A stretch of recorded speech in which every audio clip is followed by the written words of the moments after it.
Salam et bienvenue sur cette vidéo suivante, au niveau de laquelle je voudrais qu'on parle des raisons d'être du modèle conceptuel des données. Autrement dit, modèle, entité, association ou bien tout court un MCD. Ce dernier est une représentation graphique structurée des informations qu'on voudrait stocker dans notre base de données.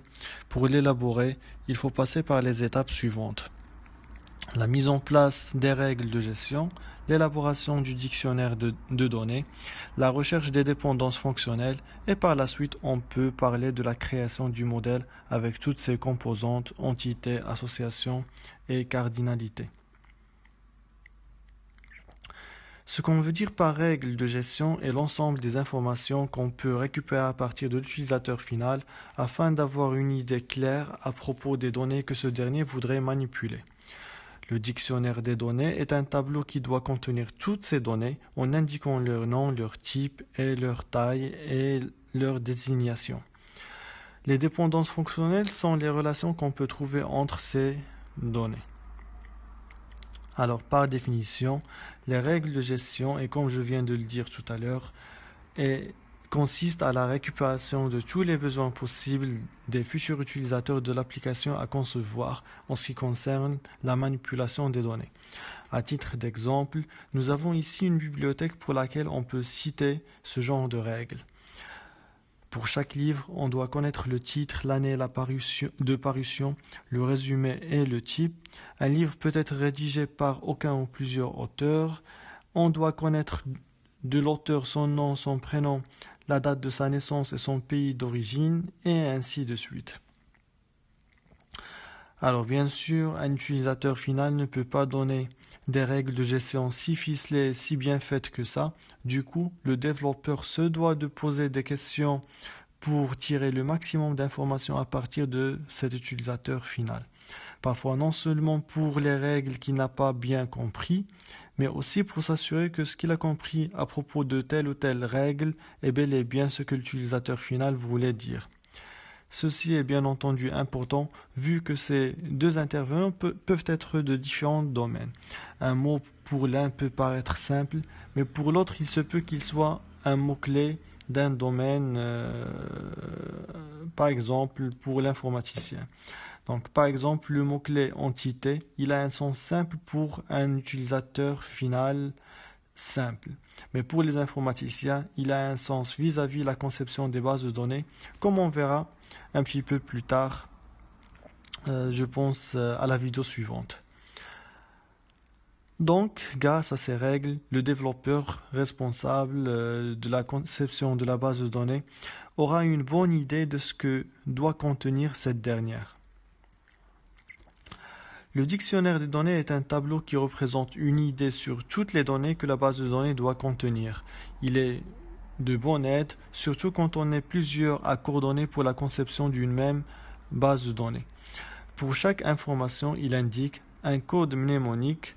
C'est un identifiant qui sera utilisé pour indiquer la donnée au niveau de la base de données, la désignation de cette donnée, le type de cette donnée, et puis la taille de cette donnée.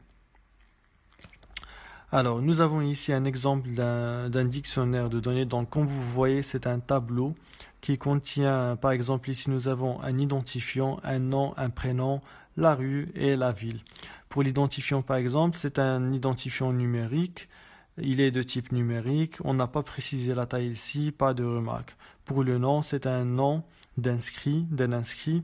Il est de type alphabétique, il a comme taille 30, pas de remarques, donc ça veut dire que tout est clair en ce qui concerne les remarques. Et ainsi de suite.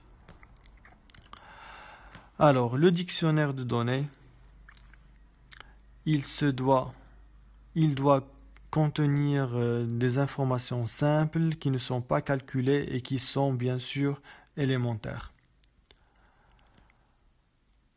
Alors, les dépendances fonctionnelles. Donc, on dit que deux données sont en dépendance fonctionnelle lorsqu'on a une occurrence de la première donnée qui permet de connaître une et seulement une occurrence de la deuxième donnée. Donc, par exemple, si nous avons la donnée numéro d'emprunt, grâce au numéro d'emprunt, on doit pouvoir récupérer la date de l'emprunt, le délai, l'identifiant de l'emprunteur et la référence de l'exemplaire qui est emprunté. Si par exemple nous avons la référence d'un exemplaire, on doit, à partir de cette référence, connaître l'identifiant du livre correspondant par exemple. Alors, à partir d'un numéro de livre, on doit connaître par exemple le titre, l'année de parution, le résumé et le numéro d'édition de ce livre. Donc, c'est ça la dépendance fonctionnelle, c'est-à-dire grâce à une occurrence d'une donnée, on peut déduire d'autres occurrences de d'autres données. Alors, une dépendance fonctionnelle, elle doit être élémentaire et directe. Ce qu'on veut dire par élémentaire, ça veut dire qu'elle implique seulement deux données. Une donnée qui est en dépendance fonctionnelle avec une autre donnée. Direct, ça veut dire que la dépendance fonctionnelle entre deux données, elle ne doit pas passer par une donnée tierce.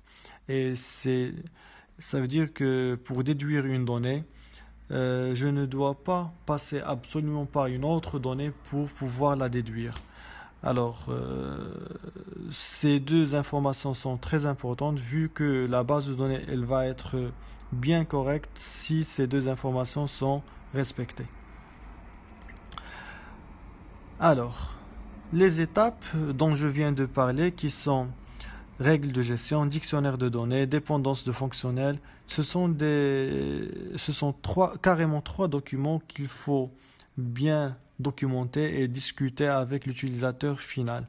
Alors ces étapes, elles peuvent ne pas paraître essentielles et qu'on soit tenté par la conception directe de la base de données après une première conversation avec l'utilisateur final. Alors sachez que historiquement, la grande majorité des projets logiciels n'aboutissaient pas à cause d'une mauvaise interprétation d'une information entre ces deux intervenants, l'utilisateur final et le développeur de l'application. Sachant que, comme vous le savez, le développement d'une application, ça peut prendre des mois et des mois, voire quelques années. Imaginez qu'on ne soit pas en total accord et compréhension à propos de la base de données et qu'on essaie de développer le tout. Bien sûr, ça va tout gâcher. Du coup, il faut bien discuter les règles de gestion et cela permettra aux développeurs de temporiser avant de passer aux étapes décisives. Par la suite, il faut revenir chez l'utilisateur final avec un document qui montre un dictionnaire de données et cela permettra d'avoir une meilleure idée de ce que l'utilisateur final voudrait garder dans sa base de données. Toujours avec la bibliothèque, cela peut ressembler à quelque chose du genre nous avons des auteurs et leurs livres. Nous avons mis le tout dans un même tableau et qu'est-ce que ça donne? C'est vrai que c'est une petite base de données qui se compose d'une seule table. Et cette table contient le tout. Comme vous pouvez le remarquer, il y a des données qui sont en redondance. Et cela parce qu'un auteur, il se peut qu'il a déjà écrit plusieurs livres. Bien sûr, Maalouf n'a pas que ces 3 livres et Camus non plus. Imaginez la galère si on devait écrire le tout. Donc pour enregistrer tous les livres de tous nos auteurs, il faut ressaisir les mêmes informations de l'auteur pour chacun de ces livres. Imaginez aussi le cas des livres qui sont écrits par plusieurs auteurs. Donc dans ce cas-là, on sera obligé de renseigner les mêmes infos du livre pour indiquer tous ces auteurs. Un autre cas qui ne figure pas également dans ce tableau, mais il peut être aussi problématique que le cas précédent, c'est le cas des livres qui sont écrits par des auteurs inconnus. Donc, il y a des champs dans cet enregistrement qui seront vides à chaque fois qu'on renseigne ce genre de livre. Alors, tout cela est problématique en pensant à l'application qui doit gérer cette base de données. La redondance cause un temps perdu à cause du parcours sur des informations qui figurent plusieurs fois dans notre base de données. Du coup, l'application va s'avérer difficile à développer et elle ne sera pas à conséquence complexe et du coup, elle va être très très lente. Pensez encore à la complexité de l'application si dans cette table figuraient des informations à propos des inscrits, à propos des emprunts, à propos des éditeurs, des gestionnaires de la bibliothèque et j'en passe. C'est quoi alors la solution? Donc normalement, pour résoudre ce problème, ou bien ces problèmes, il faut carrément faire exploser cette table. L'idée, c'est de ne plus avoir de redondance, donc on va essayer d'enregistrer les infos des auteurs dans une table et les infos des livres dans une deuxième table. Mais bien sûr, il faut garder la liaison entre chacun des écrivains avec ces livres.